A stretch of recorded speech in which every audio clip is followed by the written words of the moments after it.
Hi, and welcome to week 4, day 2 of our study of Jeremiah and Lamentations. We've had a lot of interesting interactions with Jeremiah and God. God saying a lot of things, and God saying to Jeremiah to do some very specific things. So let's see what's in Jeremiah 17 today.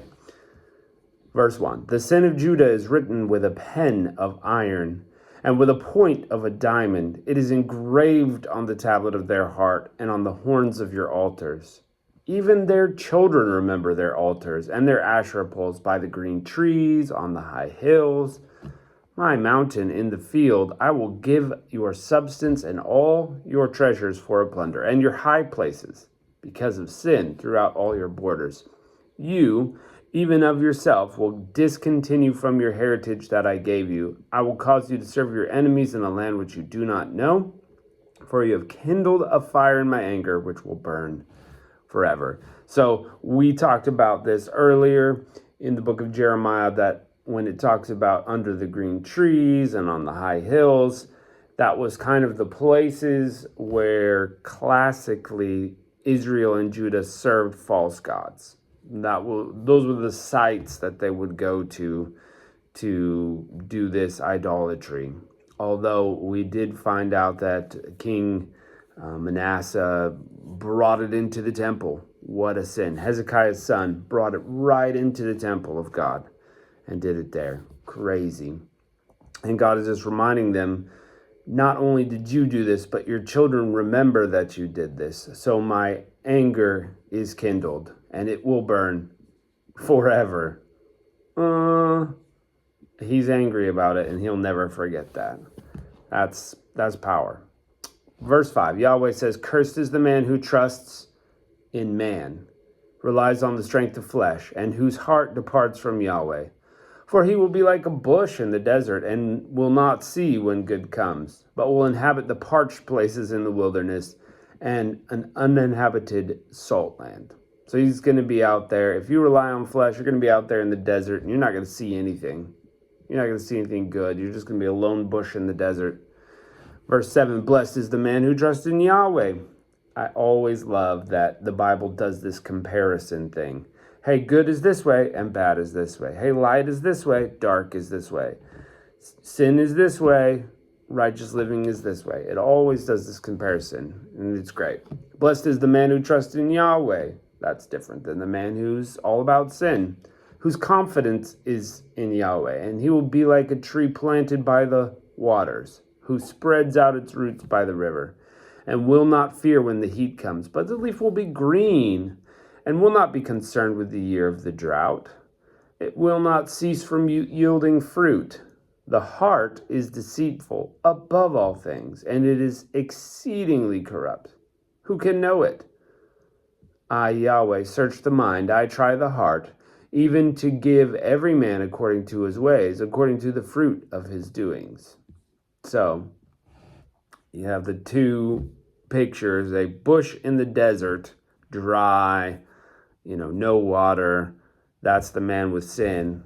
The man who follows Yahweh is going to be like this beautiful tree, lots of water, doesn't have to worry about drought because he's right by the river and will yield fruit always. So, the picture is clear there. The heart is deceitful. Who can know the heart? It's full of lies and sin. Verse 10, I, Yahweh, search the mind, I try the heart, even to give every man according to his ways, according to the fruit of his doings. As the partridge that sits on eggs, which he hasn't laid, so is he who gets riches, and not by right. In the middle of his days they will leave him, at his end he will be a fool. This is more like a proverb, really. Taking the partridge that there's a bird, and I apologize, can't remember which one, but there is a bird that will lay its eggs in the partridge nest, and the partridge will sit on it. And when it hatches, it's like, oh, that's not mine, but it did all the work. And so it is with a man who gets his riches falsely, and those riches will leave him someday. Verse 12, a glorious throne set on high from the beginning is the place of our sanctuary. Yahweh, the hope of Israel, All who forsake you will be disappointed. Those who depart from me will be written in the earth, because they have forsaken Yahweh, the spring of living waters. Heal me, O Yahweh, and I will be healed. Save me, and I will be saved, for you are my praise. So again, God sets his throne up. We're supposed to serve him. And those who serve him will always have hope. And those who forsake him will always be disappointed. That's just how it is. Just how it is. Heal me, O Yahweh, I will be healed. Save me, and I will be saved, for you my praise. Behold, they ask me, where is Yahweh's word? Let it be fulfilled now. It's kind of like a prophetic sort of thing. Please fulfill all your prophecies now. As for me, I have not hurried from being a shepherd after you. I haven't desired the woeful day. You know that which came out of my lips was before your face. Don't be a terror to me. You are my refuge in the day of evil. Let them be disappointed who persecute me, but don't let me be disappointed. Let them be dismayed, but don't let me be dismayed. Bring on them the day of evil and destroy them with double destruction. So that almost seems like a section from Jeremiah asking to be healed. Please save me. Look, I've been your shepherd. I've been trying to work with these people and give the messages you told me to. Don't let me be disappointed. Though I've been persecuted, don't let me be dismayed. Continue to be my hope. So that seems like Jeremiah crying out to God. This is so hard. It's hard work being a prophet amongst the people that don't want to hear the message. Verse 19, Yahweh said this to me, go stand in the gate of the children of the people, through which the kings of Judah come in and by which they go out, and in all the gates of Jerusalem. Tell them, hear Yahweh's word, you kings of Judah, and all the inhabitants of Jerusalem, and that enter by these gates. So it's time for a message. Go stand in the gates of Jerusalem. Tell everybody. Yahweh says, be careful and bear no burden on the Sabbath day, nor bring it in by the gates of Jerusalem. Don't carry a burden out of your houses on the Sabbath day. Don't do any work, but make the Sabbath day holy, as I commanded your fathers. So just a reminder, this is part of the law. They should have been doing it anyway. They should be doing this and obeying God. And here's Jeremiah reminding them. Let's find out what happens.